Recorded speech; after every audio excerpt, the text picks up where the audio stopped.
تو آج کے نوجوان کا ذہن پریپیئر کر دیا گیا، نکاح بوجھ، ذمہ داریاں مت اٹھانا، پھنس جاؤ گے، اور لوگ ایک دوسرے پر بچھاڑ کر دیتے ہیں.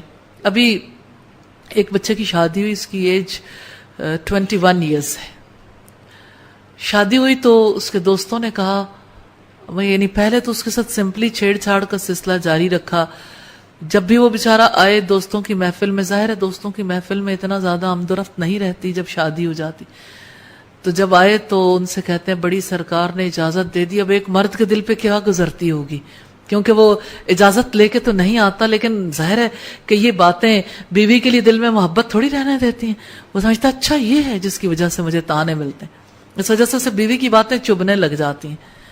اچھا پھر دوست احباب یہ کہتے ہیں، ایک دوسرے کے ساتھ مل کے باتیں کرتے ہیں کہ اچھا آپ نہ کہیں اس جال میں پھنس جانا، مصیبت ہے، ہر وقت کی مصیبت ہے، ہر وقت کبھی کچھ لا کے دو کبھی کچھ لا کے دو. ہم کس چکر میں پھنس گئے، 999 کے چکر میں. ہم اچھے بھلے ٹھیک ٹھاک آزاد تھے، پڑھ رہے تھے، اور اب اچانک گھر کے لیے گروسری بھی کرنی ہے. اگر گھر الگ ہے تو اور زیادہ مشقت ہو جاتی ہے، اور پھر یہ کہ ساری ضروریات کو بھی پرووائڈ کرنا ہے اور گھر کو وقت بھی دینا ہے، اور ظاہر ہے کہ پھر پچھلی لائف ویسی برقرار نہیں رہتی. تو سارے لوگ یعنی ینگ جنریشن جو ہے وہ آپس میں مل مل کے فیصلے کرتے ہیں کہ یہ کوئی موقع نہیں، ارلی شادیاں نہیں ہونی چاہیے، جلدی شادی کرنے کی تک ہی نہیں بنتی. تو یہ چیزیں کیوں پھیلائی جاتی ہیں؟ تاکہ بے حیائی پھیلے، کیونکہ نکاح تو بے حیائی سے روکتا ہے. جب جلدی شادیاں ہو جاتی ہیں لوگوں کا فوکس ہو جاتا ہے نا ایک جگہ پہ، وہ فوکس کرنے لگتے ہیں. آج کے دور کے حوالے سے بہت تشویشناک ہے. جیسے ویسٹ میں لوگ کہتے تھے نا بے حیائی کے گڑھ میں، کہ لوگ یہ کہتے تھے اچھا کمائیں ہم اور لا کے ایک عورت کو کھلا دیں. آخر کیوں؟ عورت اپنا کمائے، ہم اپنا کمائیں گے، وہ بھی ہماری طرح کے انسان ہے. اب آپ دیکھیے اس کا رزلٹ کیا نکلا. اس کا نتیجہ یہ نکلا کہ جہاں دونوں ہی کمائیں گے تو دونوں ہی اپنے آپ کو ایک برابر کا سمجھیں گے. پھر کون کس کی بات مانے گا؟ پھر فیملی ٹوٹ گئی، یعنی خاندان کا جو سلسلہ تھا وہ باقی نہ رہا. لوگ خاندانی زندگی گزارنے کو افضل ہی نہیں سمجھتے کہ آخر کس وجہ سے ہم اپنے آپ کو بیڑیوں میں باندھ کے رکھیں، اولاد ہو جائے پھر ان کے پیچھے بھاگیں، اپنے بیوی اپنی اولاد اپنے گھر کی ضروریات کے پیچھے بھاگیں. تو ہمارے لیے یہ آزادی کے دن ہے. آپ کبھی کسی ینگ بچے سے بات کر کے دیکھیں، بچی سے وہ کہتے ہیں اپنی آزادی کون ختم کرنا چاہتا، ہم اپنی آزادی کیوں چھوڑیں. اور یہ کہ ٹھیک ہے دیکھیں گے جب وقت آئے گا تو دیکھیں گے، ابھی نکاح کرنے کے لیے تیار نہیں. بنیادی بات ہے ذمہ داریوں سے گھبرانا.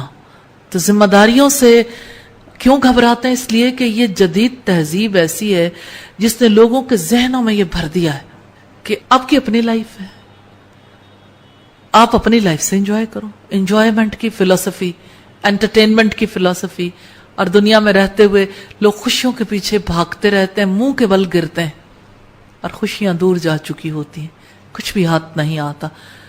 انہیں فطری طریقہ کار سمجھ نہیں آتا کہ وہ محبت جو اللہ نے عورت کے دل میں مرد کے لیے رکھی ہے، مرد کے دل میں عورت کے لیے رکھی ہے، وہ کتنا قیمتی اثاثہ ہے. یہیں تو سکون ملنا ہے.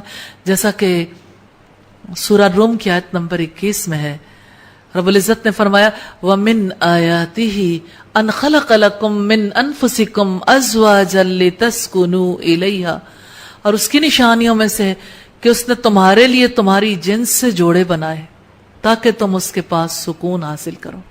وَجَعَلَ بَيْنَكُمْ مَوَدَّةً وَرَحْمَةً، اور تمہارے درمیان اس نے مودت اور رحمت، بے لوث محبت کا سلسلہ جاری کر دیا. تمہارے دلوں کے اندر یہ محبت رکھ دی اللہ نے. جوانی میں جو محبت ہوتی ہے اسے مودت کہتے ہیں، ڈیو ٹو سیکس لو جو ہوتا. اور جو رحمت ہے یہ وہ محبت ہے، یہ وہ کیئر ہے جو بغیر کسی غرض کے ہوتی، کہ پھر بڑھاپے میں جا کے کسی سے غرض باقی نہیں بھی رہتی، لیکن ایک دوسرے کی جوانی کے نسبت زیادہ کیئر ہوتی. اور اب دیکھیے ایک تو یہ بات کہ جوڑے کی آپس کی جو محبت ہے باعث تسکین ہے، انسان کو زنا سے بچانے والا رشتہ ہے اور نظروں کو نیچا رکھنے والا. پھر دوسری طرف آپ دیکھیے اس نکاح کے واسطے سے انسان کی اولاد ہوتی ہے، پھر اولاد کی وجہ سے انسان کو کتنی خوشیاں نصیب ہوتی ہیں. ایک ایک اسمائل سے انسان کتنا انجوائے کر سکتا ہے. اور پھر اس بچے کی وجہ سے جو آئندہ مستقبل میں اسی کے نام کو جاری رکھنے والا ہوتا ہے، کس طرح سے وہ بچے انسان کے لیے امید بن جاتے ہیں سم ٹائمز. اور پھر اب دیکھیے کہ ایک انسان ان خوشیوں کے درمیان رہتا ہے، اگر اس کا نقطہ نظر درست نہیں ہوتا، وہ بچے کو بوجھ سمجھتا ہے تو بچے کو آنے ہی نہیں دینا چاہتا. وہ چاہتا ہی نہیں کہ میرے گھر میں بچے ہیں، گھر میں بچے